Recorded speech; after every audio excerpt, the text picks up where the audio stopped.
Hello, class. I would like to talk to you about my topic is blue lives, black lives, all lives matter movements. Everybody has their own opinions and feelings on this, but each one of the uh, protesters or whatever, people that represent each group, they all believe that all lives do matter. This is an important topic to me. I feel that the nation is steering away and we're dividing. Being in law enforcement myself, I have a certain view that I think can reach out and touch everybody. I'm able to try to see, growing up in South Florida, I've been able to see the poverty levels and different things. It gives me a good viewpoint or different viewpoints. Uh, so that's why it's important to me. When it comes to the people in the Black Lives Matters, just to give you a little institute of what I have learned, and it's about not necessarily just a Black Lives Matter, but it's about that they feel that their black people are being gunned down and shot without giving their due process, and in some case, it is. Not saying that the law enforcement aren't. They're just going out there just to shoot them, which some of them might say is some of the people from that movement might believe in. They do. There is a difference between when a police officer shoots somebody, than when another criminal goes out there and kills someone. The criminal takes off running. The law enforcement then has to hunt that person down, find out who it is, and prove that that person killed them. With law enforcement, it's different. Law enforcement gives up right away. Most of the time there's a video or they have to give statements. They're placed under investigation. They lose their weapon. They get grilled on what happened in the instance that happened. Most of the time it goes to the prosecutor to determine if there's going to be an indictment or whatever is done on it. That's the case. There's just a whole lot more work of trying to find out.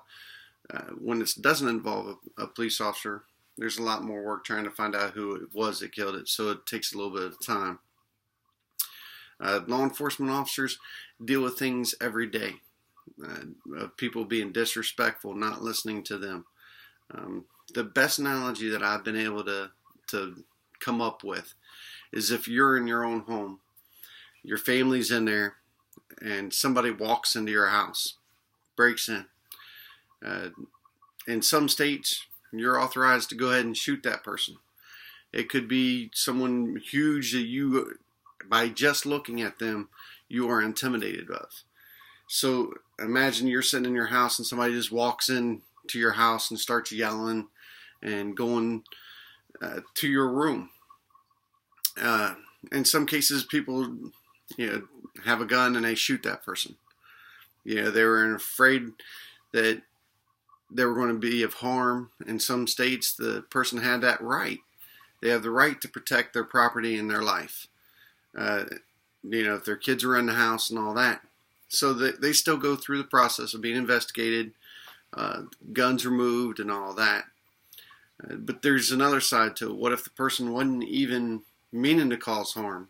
They had mental issues, that they thought that they were in the right house. They didn't realize where they were at.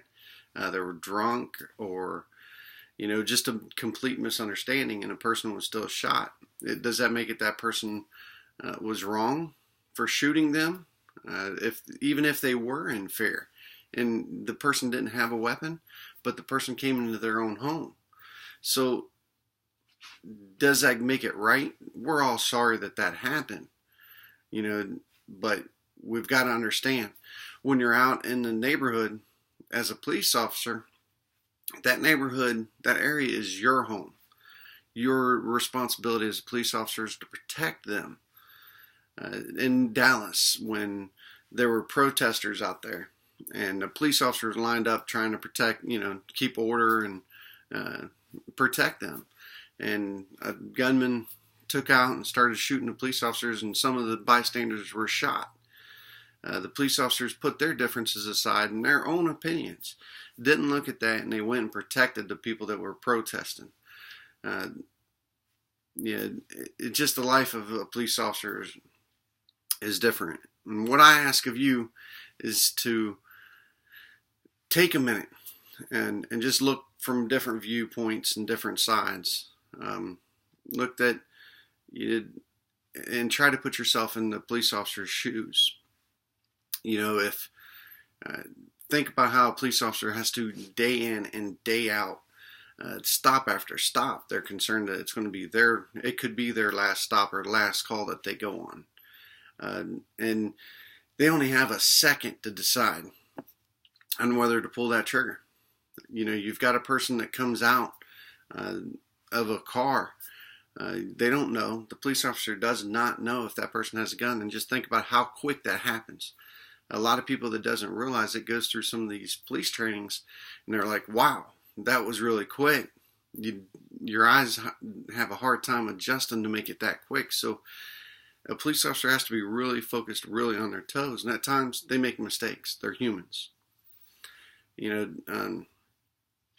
Just take a minute to think about, the time that would take for you to respond to someone pulling their hand out, saying that they're reaching for a wallet and pull a gun out. It doesn't take long. Officers get lied to. People take off running. There's been several officers, besides just the recent instance of officers being killed just by running after somebody. Our officers are being targeted. This is the same type of stuff that, is going on in terrorists with Muslims that, waging jihad or for trying to kill people that don't believe in their religion. Well, we as a nation can't start dividing ourselves and killing people because they don't believe in the same views. We need to learn to work our differences out through debates. It's a great thing about America is we're able to do that. Just try to see it from both sides. And that's all I ask, is for everybody to try to see more views than just your own. Try to keep an open mind and realize what officers do go through during this.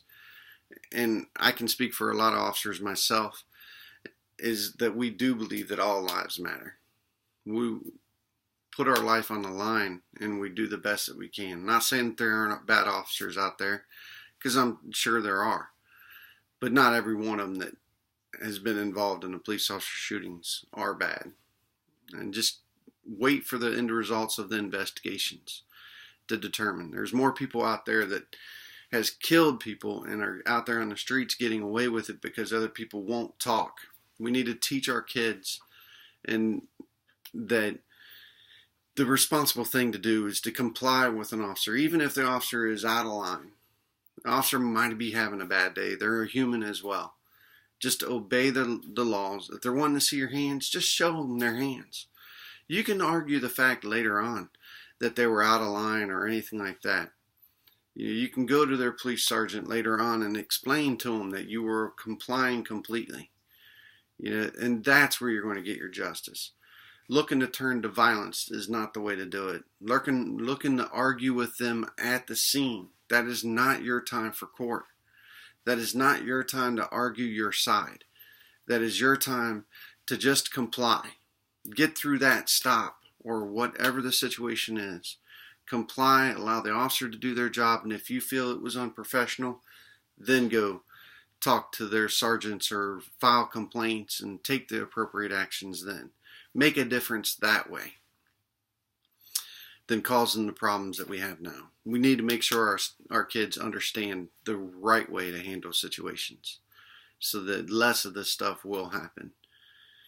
That's all I have for you, class. I hope you all do well, and good luck. Thanks.